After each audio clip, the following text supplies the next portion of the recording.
So I recently spoke with someone who said, we want to die with nothing left in our bank accounts. They don't have any kids. They're not concerned about leaving anything in terms of a legacy. They want to be able to spend everything they have. The challenge is they can't predict the time they're going to die. They don't know if they're going to die at 80, 90, or if they'll live to 100. So the hard part is, how do I make sure my money lasts long enough, but also really be able to spend it down and enjoy it during retirement? So I'll go over exactly what I would show in this particular case.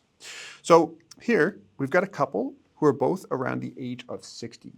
They've got a nest egg of about $2 million. The first question I would ask is, how much money do you need? And then I would look at what you already have, and then your assets, in this case, the $2 million nest egg, need to produce the rest. So in their case, they said, well, we need $150,000 per year to live comfortably during retirement. So we'll call that their target income. Now, what do they already have?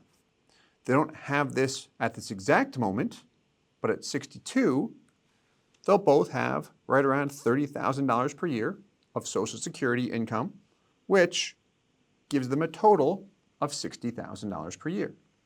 So their target is 150. They'll have 60, which leaves an income gap of $90,000. So we've got to fill that gap. Here's option one. I would say, of that $2 million nest egg you've got right now, what's it earning? And when I asked the wife this, she said something like 7 or 8%. And right there, I thought, okay, you're good.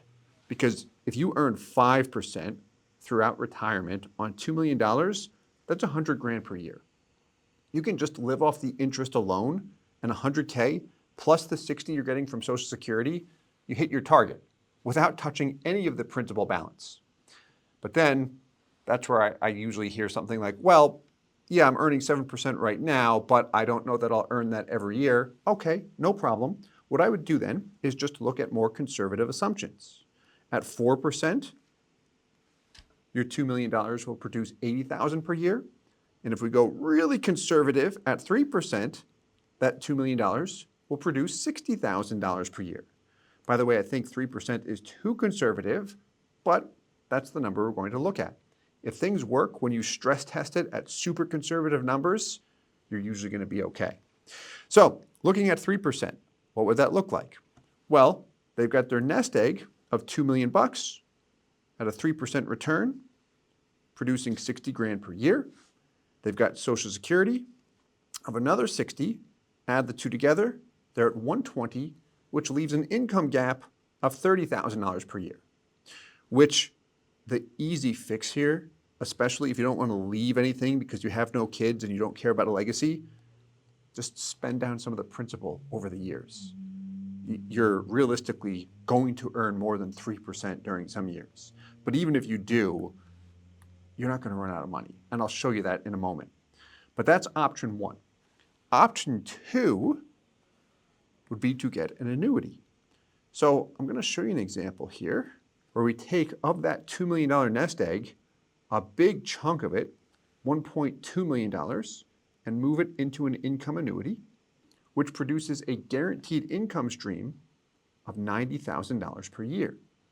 So now you've got the annuity of $90,000 plus the Social Security of $60,000. Add the two together, we hit our target of $150,000. Here's the beauty of it though.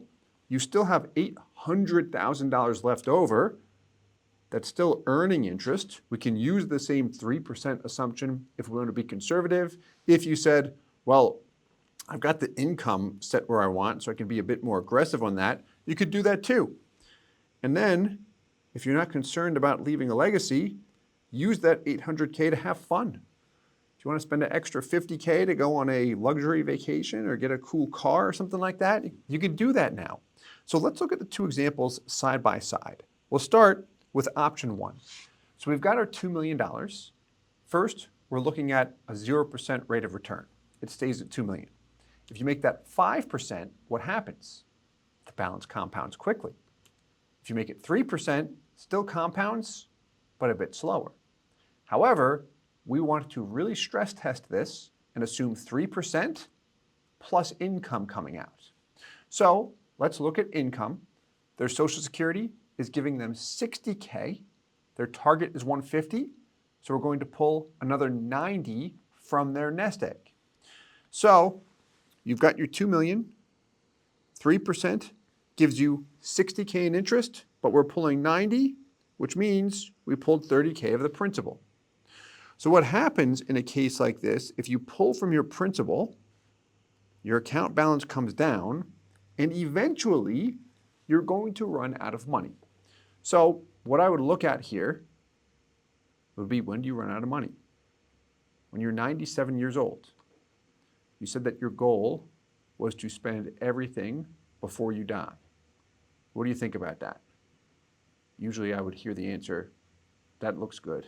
I don't think I'm going to make it that long. Like, okay, this can work, especially considering the fact that you're probably going to earn more than 3% during several years.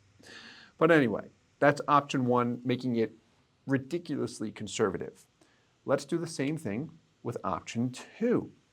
So here, we've got the $1.2 million annuity, and this produces a guaranteed income stream of just over $90,000 per year. And it is an income guarantee, so it's going to last for the rest of our life. Then, we've got the remaining balance of our nest egg, the other $800,000. The thing is, we don't need the money now because our total income is $150. We've got our Social Security plus the annuity, and then this guy continues to compound. And the first thing we could do is dip into it as needed, or you could do this. Make the income 30K coming from the nest egg. Because now you've got your Social Security of 60K, you've got your annuity of 90K, and you've got your nest egg of 30K. So your target was 150, you're at 180, and you still have a healthy balance here. So this is a nice option if I want a little bit more peace of mind, because that is what annuities do. They provide those guaranteed income streams, but both options work. It's really looking at both and seeing which one you like more, specifically with the goal of not wanting to leave legacy, which some people don't care about leaving money. Anyway, I hope you enjoyed this video. Let me know your thoughts below in the comments, and as always, I hope this helps.